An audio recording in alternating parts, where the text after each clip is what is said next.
হ্যাঁ মন ভাই, কি অবস্থা ভাই? ও ভাই, কি হয়েছে কি ভাই? তুমি এখন আমাদের দিকে যাও না, মন টন খারাপ।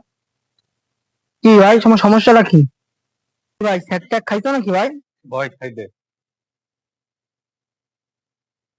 তোমরা তো আসলে পর কেউ না আপনি, ঠিক আছে? তাহলে একটা কথা বলি, একটা মেয়েরে পছন্দ করতাম, তার বাবা মাকে জানাইছিলাম, তারা তো রাজি হচ্ছে না। কেন রাজি হচ্ছে না কেন ভাই? তারা ধনী, টাকা পয়সা আলা ছেলে যাচ্ছে।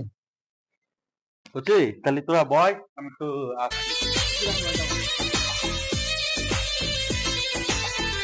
ভাই আসসালামু আলাইকুম। ওয়ালাইকুম আসসালাম। কি খবর, ভালো আছো তোমরা? এই যে ভাই, আমি তো ভালো আছি, কিন্তু ভাই তো ভালো নেই। কেন, কি হয়েছে? ওই মন খারাপ, জিজ্ঞেস করে মেয়ে লেগেছে। মন খারাপ, মেয়ে লিগেস? মামা, কামাও মানি, মেয়ে না মেয়ের বাপ এসে বলবে এই নাও তোমার রানী। বুঝেছো ভাই কি বললো? ভাই ঠিকই বলছি, টাকাই সব, আমিও দেখবো।